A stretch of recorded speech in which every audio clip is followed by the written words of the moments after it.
할렐루야. 한우카 주간의 일요일날 첫째 날 예배에 오신 여러분을 환영합니다.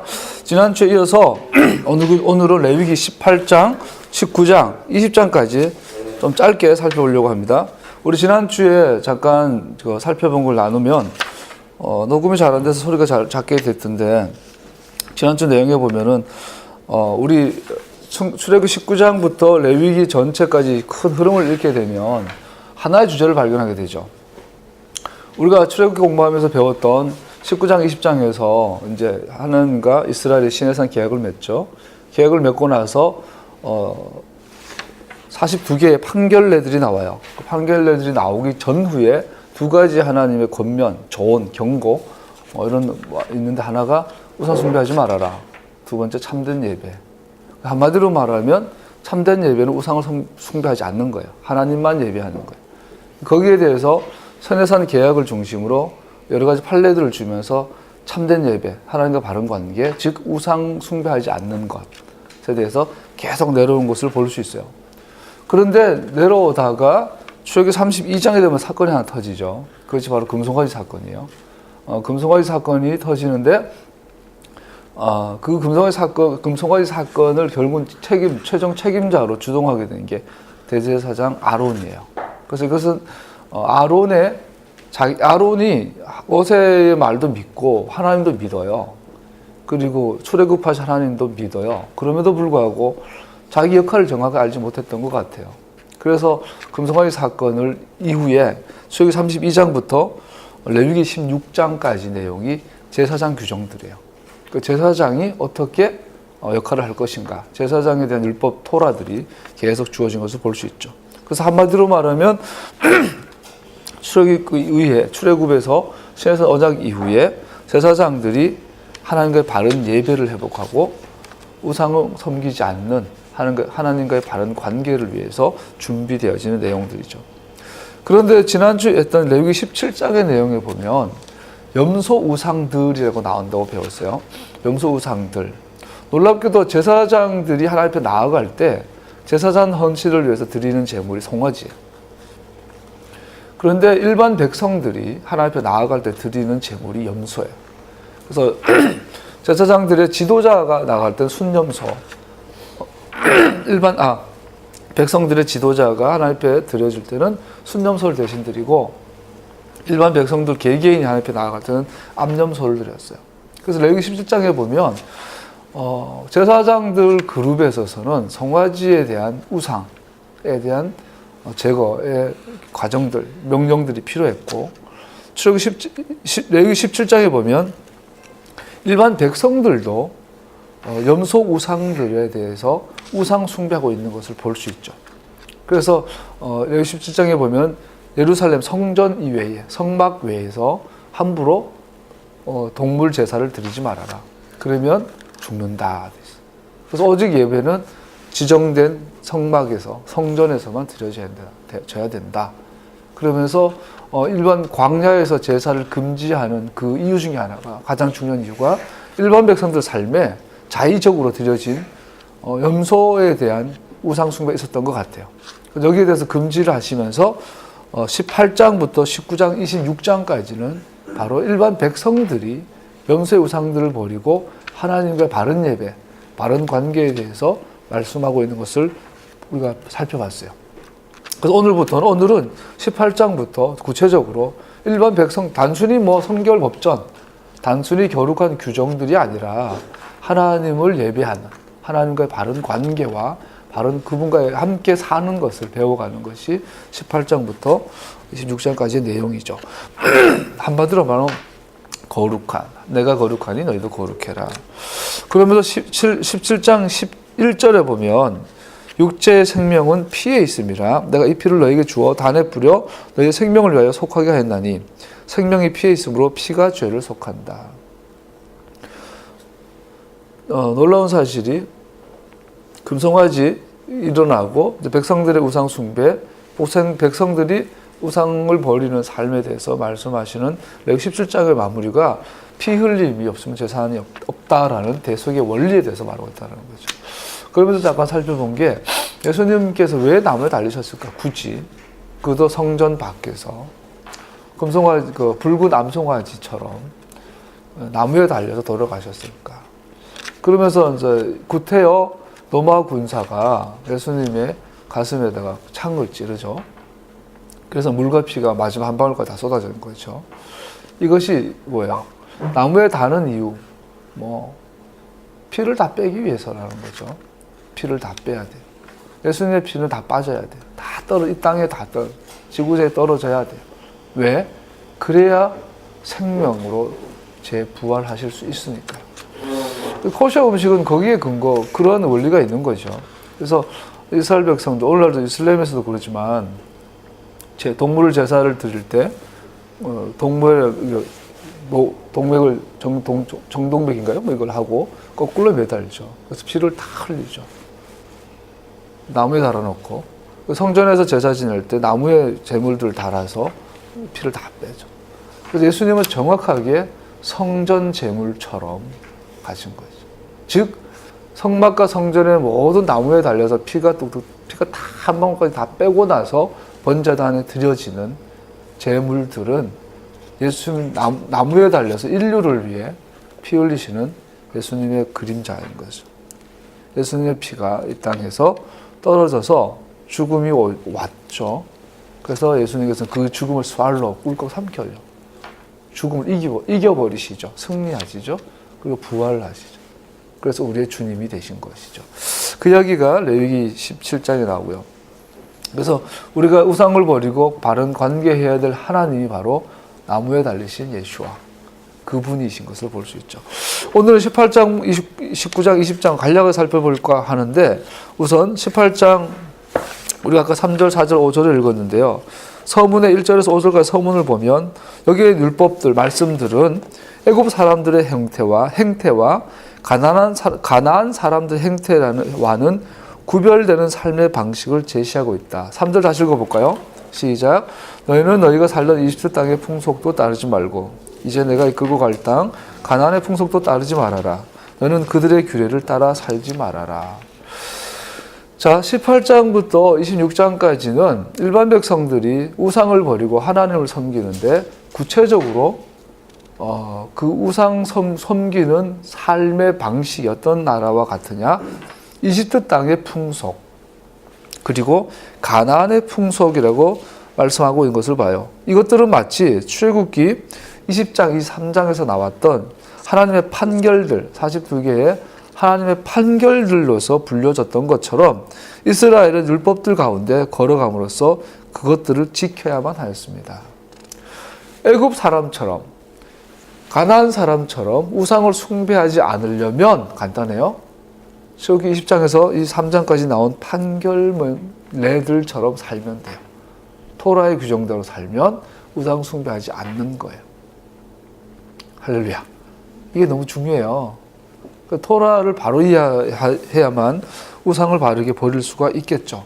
왜 우리가 오늘날 그렇게 교회 오래 다니고 그렇게 기도 많이 하고 성경 많이 읽고 주님 헌신하고 몇십 년 지나고 나면 변질될까요? 돈, 명예에 빠져서 심지어 막 성적인 부도덕까지 심각한 타락에 이르고 교회 안에 돈 문제 해결되지 않고 이 모든 것들이 우상이죠. 우상의 문제가 처리되지 않은 거죠. 왜 안 됐을까요? 하나님의 길로, 하나님의 명령대로, 하나님의 방법대로 하나님을 믿지 않았기 때문이죠. 토라는 하나님을 바르게 관계하는 길이에요. 토라 공부를 해야 되겠죠. 오늘 이 본문은 18장 이하부터는 출애굽기에 나오는 판결문들 중에 선별해서 몇 가지만 적어놓은 것들이죠.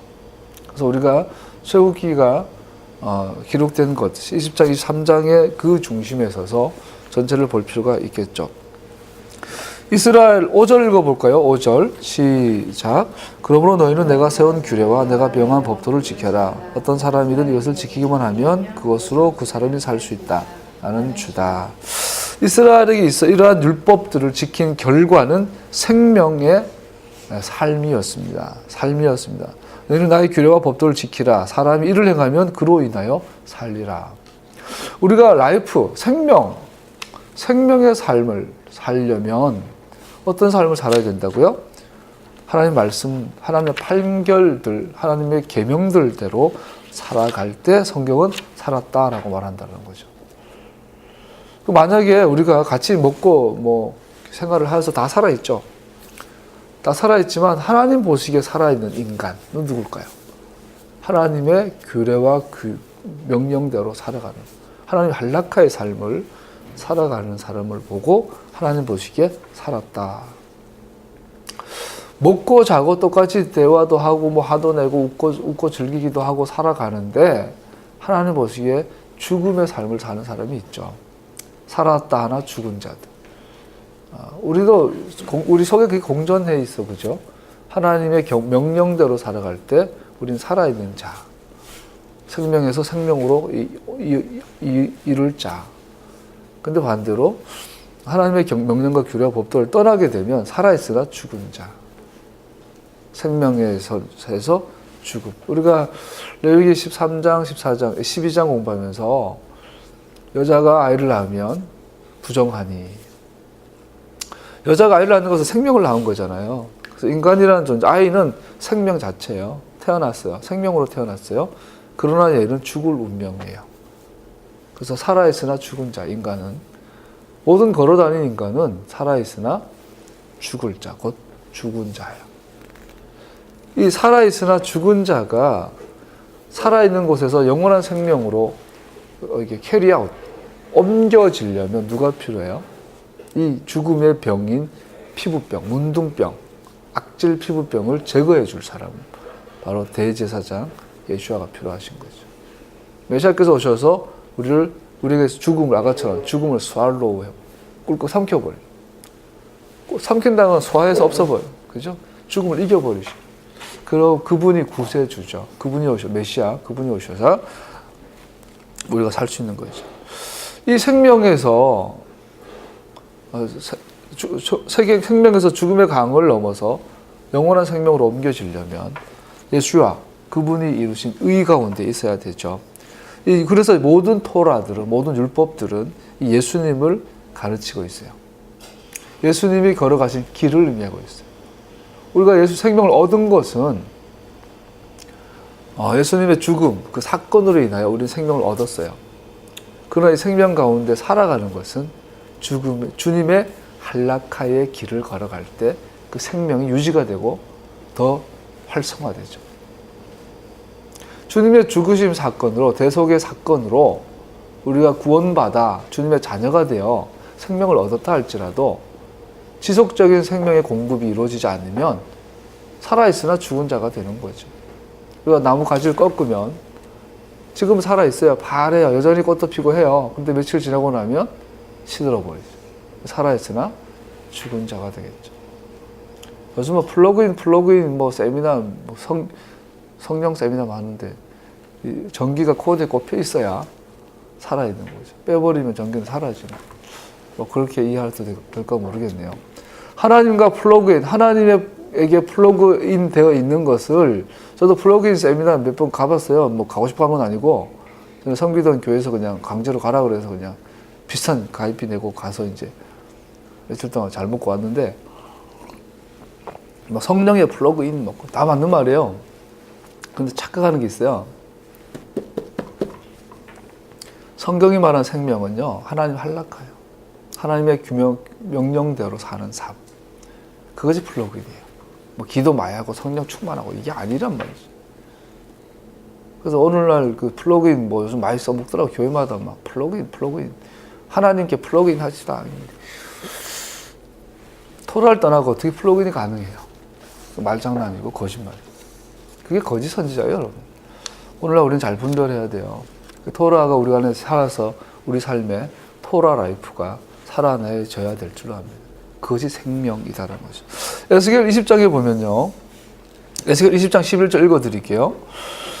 나는 그들에게 누구나 그대로 실천하면 살 수 있는 율례를 정하여 주고 내 규례를 알려주었다. 이렇게 말해요. 오늘 이 출애굽기의 사건에서 오늘 레위기를 공부하고 있는데 에스겔 선지자가 이 출애굽에서 이스라엘 공동체가 광야에서 율법과 토라를 받는 이야기를 하면서, 그래서 나는 그들을 이집트 땅에서 이끌어내서 광야로 데리고 나갔다. 나는 그들에게 누구나 그대로 실천하면 살 수 있는 율례를 정하여주고 내 규례를 알려주었다. 이거 바로 출애굽기 20장에서 23장까지 내용이에요. 오늘 읽는 레위기 18장부터 26장까지 내용이에요. 또 앞서서 출애굽기 35장부터 레위기 16장까지 내용이에요. 이런 율례와 규례를 알려주었다. 그래서 누구나 이스라엘 사람뿐 아니라 인류라면 사람이라면 누구나 그대로 실천하면 살 수 있는 율례. 생명은 뭐죠? 이 율례와 규례대로 실천하면 생명이래요. 하나님의 생명에 연결되어져 있다는 거예요. 이것이 토라의 길이에요. 이 길을 떠나면 이게 생명의 길이에요. 이 길을 떠나면 자꾸 그래요. 뭐 예수님께서 다 이뤄놓으셨대. 다 이뤄놓으셨죠. 예수님께서 우리를 구속하셨죠. 그래서 이 길을 갈 수 있는 문을 열어놓으셨죠. 가는 거는 내가 가야죠. 같이 가야죠. 한락해야죠. 노아가 에녹 할아버지가 하나님과 히트할레크 동행하였더라. 함께 걸었더라. 하나님만 걸어가고 에녹은 저 뒤에 앉아 있으면 에녹은 죽음이에요. 아담과 하와가 동산에서 서늘한 때에 하나님과 함께 거닐었어요. Go with him 했어요. 그런데 어느 날 하나님께서 또 왔더니 이놈들이 안 따라오네? 어딨냐 찾았더니 내가 벌거벗어 부끄러웠으므로 숨었나이다. 주님께 함께 워킹 못하겠습니다. 한락하고 못하겠습니다. 결과가 뭐예요? 반드시 정령 죽으리라. 죽음이. 오늘날 너무나 많은 거짓 복음들 예수님이 다 해놓으셨대. 걷는 것까지 해놓지는 않으셨어요. 걷는 것을 위해서 하나님께 성령을 보내주신 거예요. 돕는 자로. 우리가 걸어가려고 할 때 도와주는 분. 걷는 건 내가 가야 돼요. 걷지도 않으면서 주님께서 나무에 달려서 다 해오셨다는 거야. 이거는 불효자식이에요. 불효자식. 걸어가야만 생명이 플러그인 되는 것입니다. 에스겔 20장 13, 14절 들어보세요. 그러나 이스라엘 족속이 광야에서 나에게 반역하였다. 분명히 이대로 실천하면 살 수 있다고 했는데 그들은 반역하였다. 누구나 그대로 실천하면 살 수 있는 내 율례를 그들은 지키지 않았고 내 규례를 배척하였다. 그들은 내 안식일을 더 크게 더럽혔다. 그래서 내가 이르기를 광야에서 그들의 머리 위에 내 진노를 쏟아 그들 모두 멸망시키겠다고 하였다. 하나님의 규례와 율례대로 실천하면 살 수 있고 광야에 대해 에스겔은 말하고 있는 거예요. 광야에서 그들이 내 율례와 규례를 지키지 않아서 즉 반역하여서 그들은 다 죽었다. 14절 그러나 나는 내 이름에 욕이 될까 봐 그렇게 하지 못하였다. 자, 하나님의 율례와 규례대로 살면 생명이고 안 살면 죽음이에요. 그래서 이스라엘 백성들을 다 죽이려고 했는데 하나님께서 몇 놈을 살려놨어요. 왜? 뭐 갈렙이 잘해서? 여호수아가 잘해서? 물론 맞아요. 그들의 믿음이. 그러나 가장 핵심적인 이스라엘이 존속되어진 이 땅의 한옥하의 가장 중요한 의의가 뭡니까? 이 땅의 이스라엘은 사라지지 않는다. 이 땅에 하나님을 향한 예배는 없어지지 않는다. 이 땅에 예배하는 하나님의 백성은 없어지지 않는다. 그것이 한옥하에 주는 우리가 영원히 기억해야 될 하나님의 승리예요. 그런데 그걸 알아야 돼. 에스겔은 뭐라고 말해요? 내가 그놈들을 다 없애버리고 멸망시키려고 했다. 그러나 나는 내 이름에 욕이 될까 봐 그렇게 하지 못하였다. 이방 민족들이 보는 앞에서 이스라엘을 이끌어냈는데 바로 그 이방 사람들 눈앞에서 내 이름을 더럽히고 싶지 않았다. 이스라엘이 이 땅에서 용서받고 구원받고 구속받고 유지되고 존속되어지고 영원히 존재하게 된 유일한 이유는 하나님의 거룩하신 이름 때문이에요. 하나님의 이름 때문에 이스라엘을 살려주신 거죠. 그래서 여호수아 세대가 존재하는 이유예요. 할렐루야. 그것이 생명이라는 거죠. 에스겔은 계속해서 이스라엘 긍휼히 여기셔서 그들 완전히 멸망시키지 않으셨음을 보여주고 있습니다. 즉, to live, 사는 것은 약속의 땅에서 하나님의 언약의 축복들을 누리고 살고 누리는 것으로 이해했음을 분명하게 볼 수 있습니다. 그래서 에스겔이 보는 생명은 뭐냐?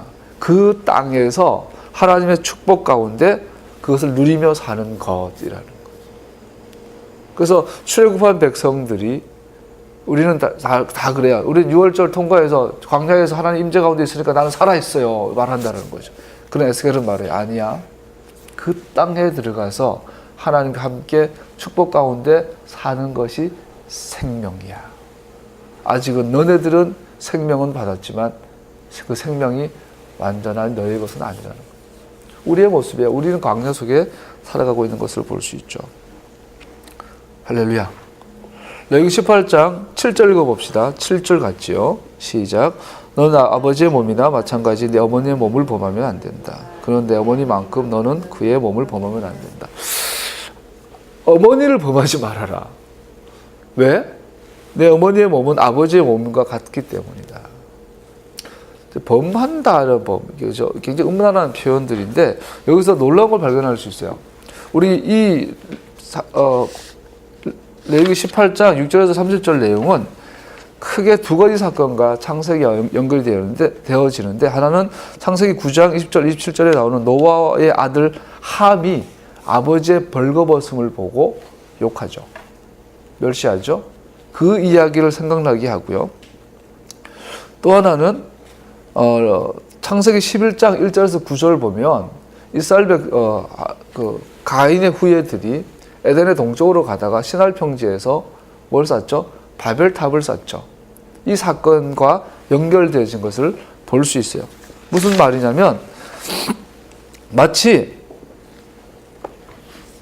창세기 9장 20절 27절까지 보면 술 취한 노아, 술을 취해서 노아가 발가벗고 자녀들에게 자기 벌거벗은 몸을 보여줘요.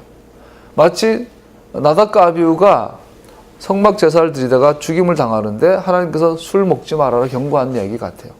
그래서 이 죽음의 자리에서 함이 아버지의 벌거벗음을 보고 아버지를 이렇게 조롱하죠.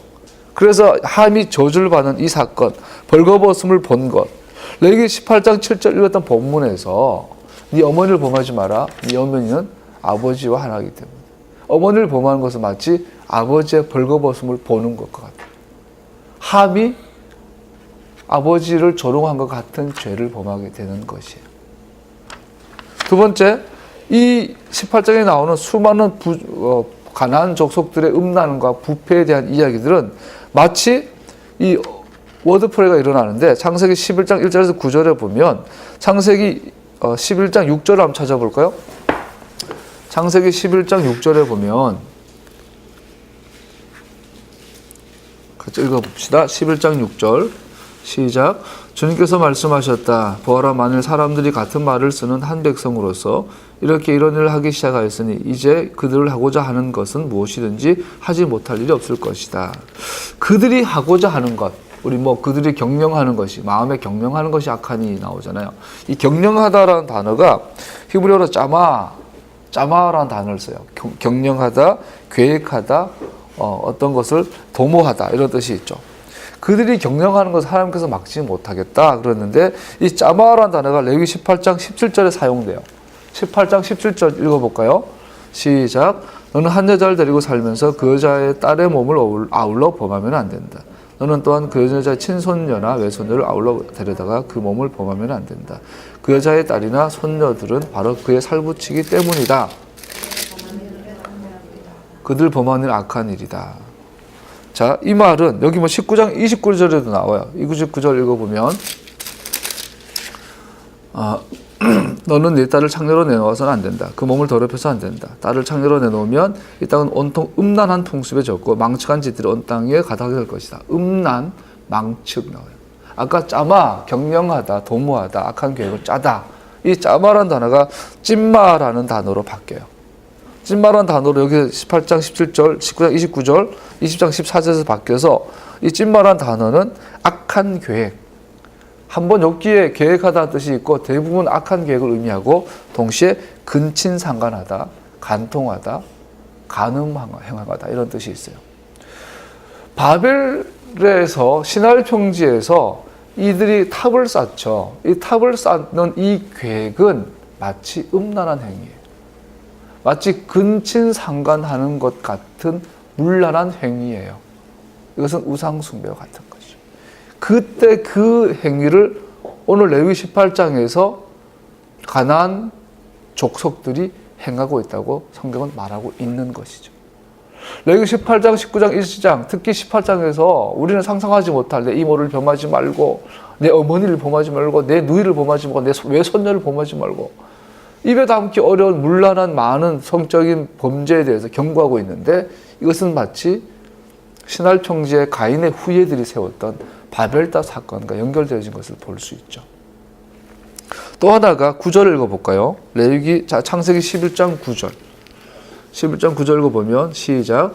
주님께서 거기에서 온 세상의 말을 뒤섞으셨다고 하여 사람들은 그곳의 이름을 바벨이라고 한다. 주님께서 거기에서 사람들 온 땅에 흩으셨다.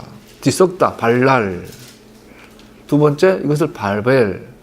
나중에 이것이 발전돼서 바빌론, 바벨, 발랄, 뒤섞다, 혼돈하다, 혼동되어지다, 바벨론 같은 이야기. 요한계시록에는 바벨론의 멸망의 이야기가 나와요. 예수님의 마지막 대적이 바벨론 도시예요. 그래서 전체 이 바벨론의 역사가 시작되어진 것이 바로 바벨탑, 여기가 대표적인 곳이죠. 여기에 사람들의 생각은 근친상간을 허용할 만큼 음란했고요. 그것은 하나님을 향하여 사람을 향하여 그랬고요. 또 하나는 그들은 그 문화는 바벨의 문화예요. 혼돈과 혼란의 문화예요. 이 바벨이 레위 18장에 또 쓰여져요. 레위 18장 23절 읽어봅시다. 18장 23절 시작. 너는 어떤 종류의 짐승과도 교접하면 안 된다. 그렇게 하는 것은 내 자신을 더럽게 하는 일이다. 여자들도 또한 어떤 짐승하고도 교접하면 안 된다. 그렇게 하는 건 성을 문란하게 하는 거다.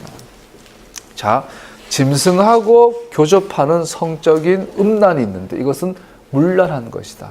테벨이라는 단어죠. 테벨. 아까 바벨이라는 단어가 테벨이라는 단어로 변형이 일어나요. 이거는 문란하다. 성적으로 문란한 것을 의미하는 거예요. 그래서 바벨론이라는 도시는 정확하게 음란에서 시작해서 영적이든 육적이든 음란으로 끝나는 도시. 그 이야기가 레위기 18장에 있으면서요. 우리 18장 24절 읽어볼까요? 18장 24절 시작. 위에서 말한 것 가운데 어느 하나라도 저지르면 이것은 너희가 스스로 더럽히는 일이니 그런 일이 없도록 하여라. 내가 너희 앞에서 쫓아낼 민족들이 바로 그런 짓들을 하다가 스스로 자신을 더럽힌다. 자, 결론이 이거예요. 레위기 18장에 아마 입에도 담기 어려울 죄들 목록을 해놓고 경고하고 있어요. 이렇게 되면 전멸이다. 하나님의 경고예요. 어제 토라 포션에서 배운 것처럼 40년 광야 생활 동안 이스라엘이 민족 전체가 하나님을 반역한 것이 두 번 나오는데 한 번은 금송아지 사건이고 한 번은 가데스 베네에서 12 정탐꾼 사건이에요. 그때 이스라엘 전체가 모세를 죽이려고 대적하고 하나님을 대적했어요. 그렇게 했을 때 하나님은 그것을 뭐라고 그래요? 반역이라고 그랬어요. 반역은 마치 우상 숭배와 같다. 반역죄와 우상 숭배죄의 결과는 진멸, 멸절시켜버리는 거예요. 두 번 다 하나님께서 모세야 비켜라. 내 저놈들을 다 없애버리겠다. 그리고 내가 너를 통해서 새로운 민족을 만들겠다. 그때 두 번 다 모세가 중간에서 중복이 돼요. 하나님 차라리 내 생명을 거두시더라도 저들 용서해 주세요. 예수님의 모습이죠. 자, 이 리벨리언, 반역의 결과는 멸절이에요. 진멸의 진멸. 거기에 해당하는 죄가 오늘 레위기 18장에 나오는 음란에 대해 바벨의 죄, 이 악한 경영의 죄인데 이것은 마치 신할평지의 바벨탑 사건과 같은 무게의 죄이고 이것에 대한 경고를 왜 하고 있느냐? 24절에 읽어도 나오는 거죠. 이것은 바로 가나안의 풍속이기 때문이에요. 즉 이것은 바로 애굽의 풍속이기 때문이에요. 자, 애굽의 풍속과 가나안의 풍속을 따르지 말아라. 이 풍속은 마치 함이 저주받은 함의 죄이고 이것은 저주받은 가인의 후예들이 바벨론에서 저지른 죄와 같다. 이것은 영원토록 멸절. 요한계시록에 보면 바벨론의 멸망에 대해서 잘 나와 있죠. 할렐루야. 자, 레위기 18장 이하는 하나님의 백성들이 어떻게 살아야 하는가? 첫 번째, 바벨론, 애굽과 바벨론 이 음란한 문화를 버리고 하나님의 규례와 명령대로 살아라. 그러면 살리라. 할렐루야. 자, 좀 더 살펴볼까요? 문제는 이 애굽과 바벨론, 애굽과 가나안의 이 풍습은 마치 동쪽 땅, 신할 평지에 있던 바벨의 풍습과 같습니다. 이것은 가인의 후예 중에 에녹이 나오죠. 하나님의 종 에녹 말고 에녹 성의 풍습과 같습니다. 이것은 에덴의 동쪽, 즉 에덴에서 쫓겨난 가짜 케뎀. 하나님의 에덴이 케뎀에 있고요. 동쪽에 있고요. 가짜 에덴이 케뎀에 또 있어요. 동쪽에 있어요. 이 에덴의 동쪽이라고 하는 이 땅을 의미하죠. 자, 이 애굽과 가나안의 문화, 한마디로 말하면 바벨론의 문화가 오늘날 우리에게도 여전히 있다는 사실이에요. 바로 그리스 로마 문화, 헬라 문화죠. 자, 이번 주는 한우카예요. 한우카는 이 땅에서 하나님의 예배를 금지하고 매일 드리는 제사를 금지하고 월삭을 금지하고 토라를 금지하고 코셔를 금지하고 할례를 금지하고 성전 제사를 금지하고 토라 공부하는 것을 금지하는 그러한 세력들과 싸워서 마카비 가문에서 이 성전을 수복하고 성전을 정결케 하고 성전을 하나님께 봉헌한 것을 기억하는 절기가 한우카예요. 그런데 그 성전 예배를 금지한 주체가 바로 헬라의 왕이에요. 그리스 로마의 왕들이에요. 이 그리스 로마의 헬레니즘이 18세기의 계몽주의로, 인문주의로 전 세계 학문과 문화를 장악하고 있습니다. 오늘날 문학이라는 이름으로, 영화라는 이름으로, 스포츠라는 이름으로, 오늘날 음악, 대중음악 이런 이름으로 그리스 로마의 문화, 헬라 문화, 바벨론 문화가 우리 안에 가득해요. 그래서 지금 2주 전에만인가요? 얼마 전에 광화문 광장에서 우리나라 동성애자들이 이제는 막 유명한 영화 감독도 있더만요. 동성애자들이 동성애 합법화해라, 인권 탄압하지 말라고 데모하는 나라가 됐어요. 국회의원들은 북한 탈북자들 인권에 대해서 눈 감고 있으면서 이 소위 성적 소수자들, 동성애자들의 문화에 대해서는 어떻게 하든지 법의 보호를 받게 해주려고 국회에 자꾸 올라가요. 우리는 여전히 가나안 풍속의 영향을 받고 있어요. 심각한 것은 오늘 교회 안에 이 헬라의 문화, 바벨론의 문화가 만연하고 있다는 사실이죠. 무서운 이야기예요. 남의 이야기가 아니라는 거죠. 오늘날 정말로 한우카의 절기의 은혜가 우리 한국교회 안에, 여러분과 내 안에 필요한 때입니다. 이 헬라 문화, 바벨론 문화를 근절하지 않으면 우리는 절대로 하나님 임재를 다시 경험하지 못할 것입니다. 교회는 절대로 다시 부흥하지 못할 겁니다. 어떤 미래학자가 말한 것처럼 2008년도 미국발 금융위기 이후에 아일랜드 흔들렸죠. 그리스 흔들리죠. 터키 흔들리죠. 시리아 중동에 봄 왔죠. 지금 러시아가 지금 IMF 직전이라 그러죠. 그 미래학자가 하는 결론이 이거예요. 2008년 미국발 금융위기가 아시아 대위기로 마무리될 것이다. 10년 안에 일본은 IMF를 맞게 될 것이다. 중국의 부동산 버블로 시작된 중국 금융의 붕괴는 중국 경제에 몰락을 가져오게 될 것이다. 이 기로에서 한국은 지금 이미 이러한 대위기를 대처할 능력을 5년 이상 이미 딜레이했다. 아직 마지막 기회는 남아있다. 아시아 대위기가 앞으로 2년, 3년 안에 올 것이다. 무슨 미래학자들의 데이터를 가지고 경고하고 있어요. 그러면서 그분은 쓴 책 중에 하나가 한국 경제와 한국 교회의 상관관계. 정확하게 한국 경제의 부흥과 몰락은 한국 교회의 부흥과 몰락과 일치해요. 그러면서 그분이 예측한 미래는 2020년 이후에 인류가 경험하지 못한 호황기를 마련하게 될 것이다. 2008년발 미국 금융이 2년 안에 미국은 제자리 잡고 회복하고 미국 아시아 대위기가 끝나고 나면 2020년 이후에 놀라운 신기술들로 신과학, 신기술, 새로운 분야를 통해서 인류가 경험하지 못했던 발전, 호황기를 마련하게 될 건데 이때 한국도 그 호황을 경험할 수 있을 것인가 지금 우리의 선택에 달렸다. 두 번째, 한국 교회가 다시 한번 일어설 수 있을지 지금 결정해야 된다. 그래서 수많은 학자들, 목사님들이 한국교회 갱신과 개혁을 이야기하면서 뭐 무슨 세미나, 막 무슨 학회 막 하고 있어요. 그러나 답답한 건 토라가 빠져 있어요.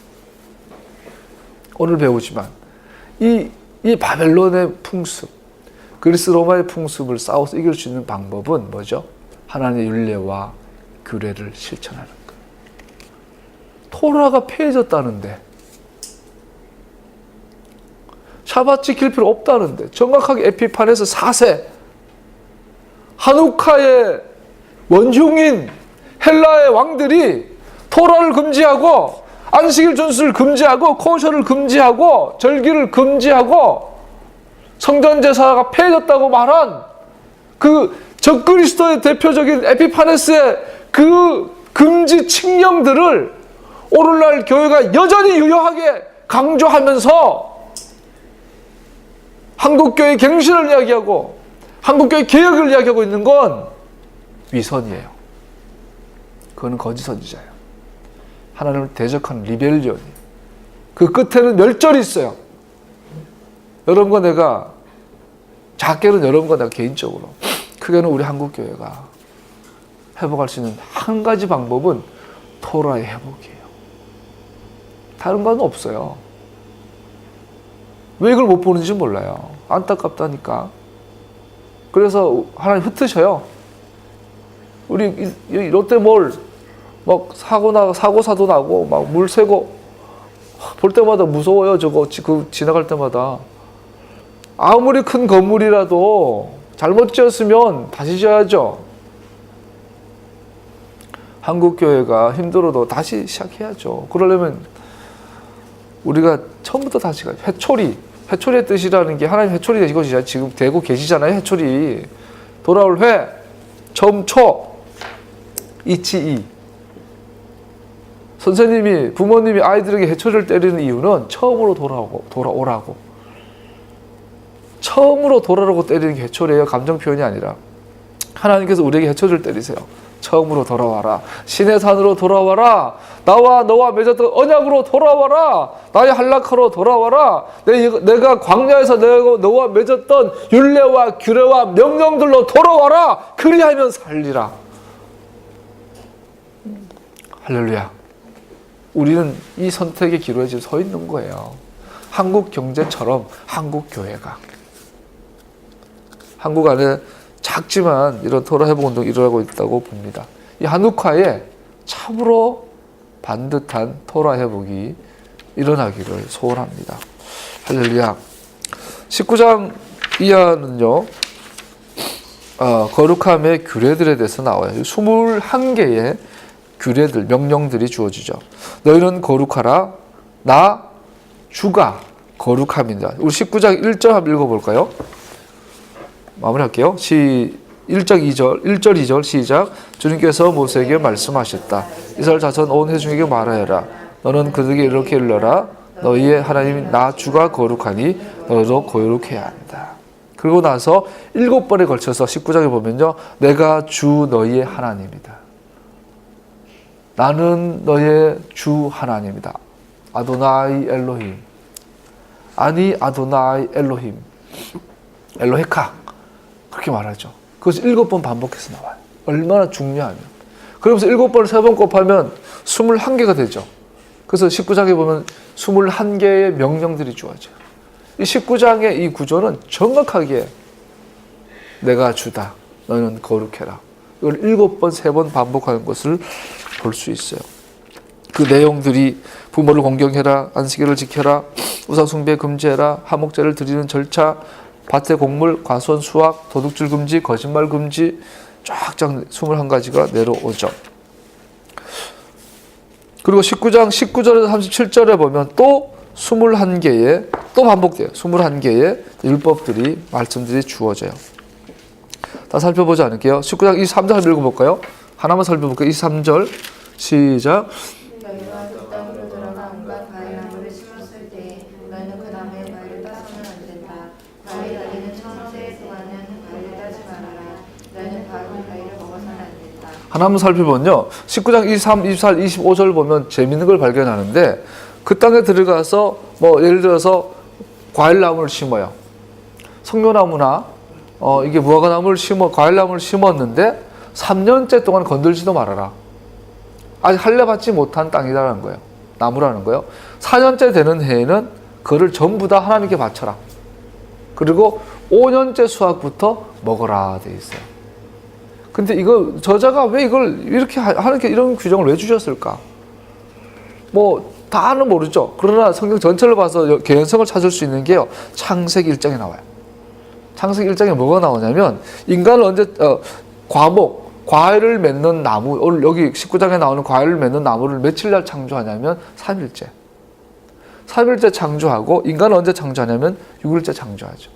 그러면 3일째, 4일, 5일, 그 3일 동안 못 건들죠?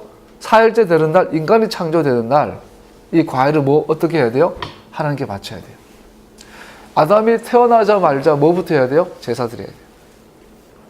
태어나서 눈에 보이는 과일을 먹으면 돼요? 안 돼요? 토라에 가면 먹으면 안 돼요. 하나님께 다 바쳐야 돼요. 그러고 나면 5일째가 무슨 날이에요? 샤밧이에요. 그래서 이 창세기 1장의 창조 순서로 들어가 그 패턴을 보면 똑같아요. 읽었던 레위 19장에 과목을 심는 거라. 3일째 나무를 창조하시고 과목을 창조하시고 4일째 사람을 창조하시고 5일째 하나님과 사람이 그 과일을 즐거워해요. 이것은 뭐죠?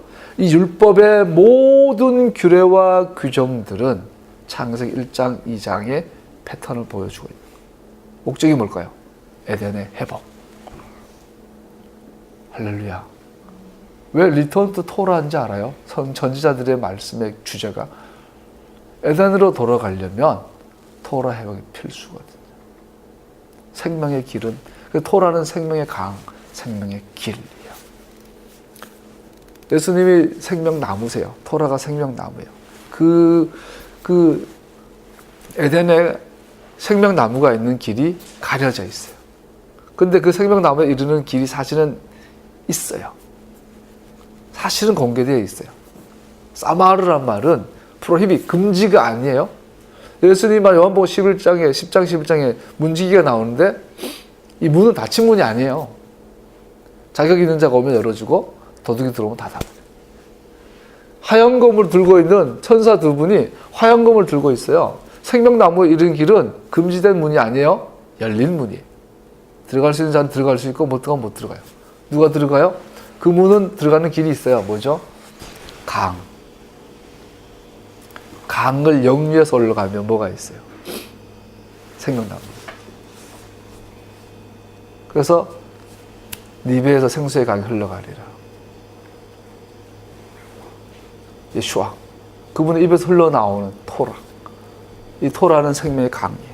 이 강을 따라 우리 그 땅에 흘러가요. 토라의 모든 명령과 규례와 법도들은요, 에덴 동산에, 에덴에 하나님과 선을 때 아담과 하와가 함께 했던 그 7번째 날의 회복, 그거를 향하고 있는 것을 볼 수 있죠. 할렐루야. 그것이 바로 생명이에요. 마지막으로 20장 1절에서 27절까지의 내용이 나오는데, 여기에도 재미있는 거 있어요. 20장의 내용들도 14개의 율법들, 14개의 규정들이 있어요. 14개의 규정들이 있는데, 우리 20장 1절부터 27절까지의 내용을 전체를 살펴보면 14개의 율법 명령들로 구성되어 있는데 이스라엘의 거룩함에 대한 확장된 호소로서 종결됩니다. 22절부터 26절까지 보면 거룩해라고 마지막으로 하고 14개의 이 명령들이 정리가 돼요. 6절에서 그리고 나서 마지막 27절에 보면 20장 27절에 보면 혼백을 불러내거나 마법을 쓰는 사람은 남자이든 여자이든지 모두 돌로 쳐서 반드시 사형시켜라. 그들은 자기 죄값으로 죽는 것이다. 14개의 명령들이 주어지고 나서 다시 한번 거룩함으로 나주와 26절에 보면 나주와 거룩하니 너희도 나에게 거룩한 사람이 되어야 한다. 나는 너희를 문백성 가운데서 골라서 나의 백성이 되게 하였다. 그러니 거룩하여라. 그러면서 이 14개의 명령들을 마무리하고 나시고 27절에 한 번 더 박수무당 점치는 자 있으면 반드시 사형시켜 죽여야 한다. 그것은 앞에 나온 6절을 반복하고 있어요. 그만큼 강조하고 있는 거죠. 여기까지만 살펴볼게요. 다시 말합니다. 여러분과 내가 이 땅에 여전히 바벨론의 풍속 아래 살고 있어요. 모양과 색깔은 다르지만 지구상에 있는 모든 문화, 모든 문명들은 바벨론의 풍속들이에요. 뭐 유명한 베스트셀러 작가든 유명한 영화든 유명한 모든 것들은 하나님의 토라가 빠진 모든 것들은 바벨론의 풍속들이에요. 우리는 그런 것들을 안 할 수는 없어요. 공부해야죠. 학교 가서 세계문학 정집도 읽고, 예? 태국도 여행 가고, 태국의 뭐 그 우상 숭배지만 캄보디아의 그 사원도 연구하고 공부하고 해야죠. 그러나 알아야 돼요. 우리는 하나님의 규례와 법대로 살아야만 돼요. 그러면 살아요. 토라 회복이 우리 가운데 부흥으로 일어나기를 소원합니다. 하나님의 그리고 이 모든 것들은 에덴에서 5일째 날 과목에서 나타난 열매들을 하나님과 사람이 함께 즐거워했던 그 7번째 날 샤밧의 회복에 있는 것을 봅니다. 그래서 21장 3절에 보면 자녀에게 20장 3절에 3절인가요? 안식일 규정이 나오면서 몇 절이더라? 3절에 보면 뭐가 나오죠? 안식일을 강조하면서 내 부모를 공경하라 같이 나오고 있어요. 내 부모를 공경하라. 자, 보세요. 안식일, 아까 7번째 날 하나님과 함께 과목을 먹는 즐거워하는 그 안식일의 회복이 모든 토라와 규례와 규정들의 목적인데 이것을 누구한테 가르쳐요? 자녀에게 가르쳐요. 그를 통해서 자녀가 부모를 공경해요. 이를 통해서 이 땅에 뭐가 일어나죠? 샤밧의 자녀들이, 토라의 자녀들이 이 땅을 퍼지는, 이 땅에 생육하고 번성하여 충만하여 땅을 정복하고 다스리라가 성취되어지는 그런 날이 오는 것을 바라봅니다. 여러분과 내가 이 땅에 토라 회복을 위해서 성령의 한락하대로 걸어가는 여러분과 내가 되기를 예수와 이름으로 축복합니다. 기도합시다.